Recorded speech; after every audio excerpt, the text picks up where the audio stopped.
She says, the Ramban explains that Moshe Rabbeinu said when Paroi pleaded that he should interrupt the bird, so he said, as I'm going to go out of the city, I'm going to pray that the bird should stop. Why didn't he pray in the city?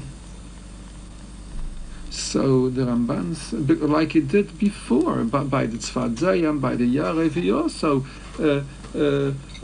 Paroi also pleaded that he should stop it. So, and Moshe was mispalel. So he did it within the city limits. Why did he have to go out of the city? Chasha says because it was Avodah Zarah in the city. He didn't want to daven where there's Avodah Zarah. But he did so by the Tzfadayim, the Yarev.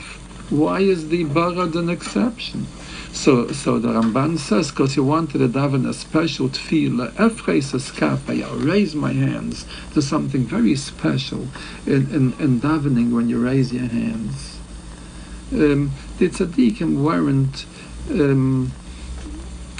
too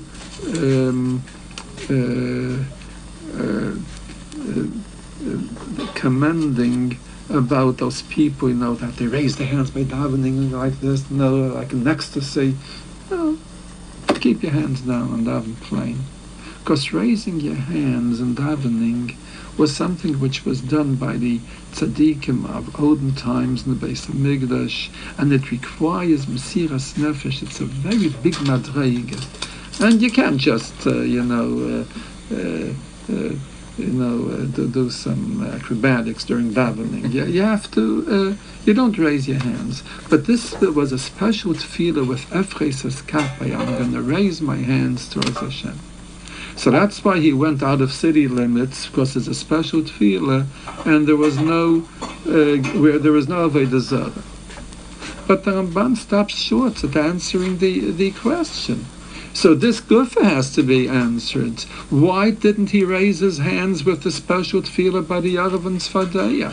Why did he reserve this special tefillah only for the Barad?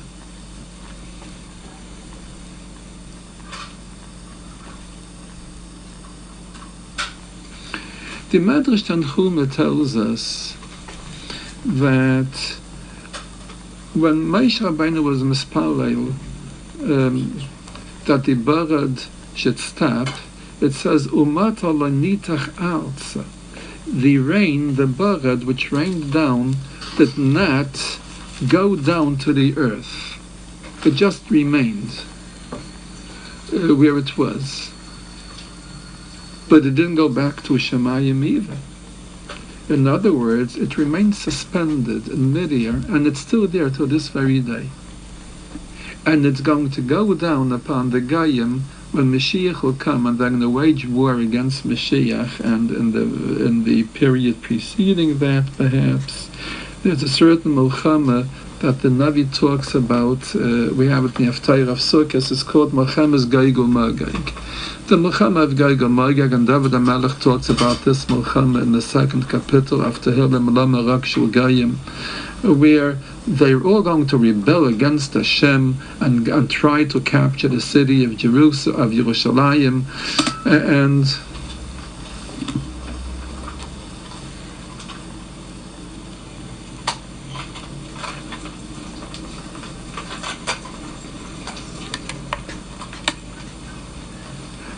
and then this Barad, which because of the tefillah of Moshe Rabbeinu did not come down, but it remained suspended between heaven and earth, that Barad is going to come down upon the heads of all the Goyim that will try to lay siege on Yerushalayim, like the pasuk says there in Yecheskel, and that's going to be the remains of the Barad. Umat ala nitach arza.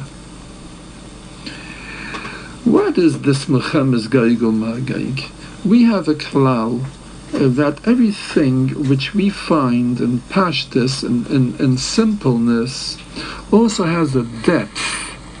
There's always a pneumius There's something in Torah, there is pnimius and pnimius and pnimius. There is deeper and deeper and deeper. We know that just preceding the real appearance of Mashiach, there will be a Melchemes Geigel Ma'ageg. And this war is really going to be symbolic of another war which is going to concurrently take place during that time. A spiritual war. A war against emunah, against faith, against belief in the Rabanu Shalom. And the Sfara Magdashim tell us that this is going to be the real severity of the Melchemes Geigel Ma'ageg. Our minds are going to be bombarded with thoughts of kfira, of non-believing, of not believing in Hashem. And we're going to have to struggle with these thoughts and try to relieve ourselves from them and fight against them, and just wage war against these thoughts. And look for eitzes, look for ways and means how to help you out in this war by going to tzaddik and by going to chachamim and asking for eitzes on learning Torah and davening to Hashem and praying for netzach and praying for victory against Geigel Ma'ageg, this Amalek, this pnimius of sfeikus and emunah, of doubts in belief of Hashem, with which Jews are going to be bombarded, and probably everything points to it that we're in the middle of at least this ruchnius de Melchemes Geigel Ma'ageg now, because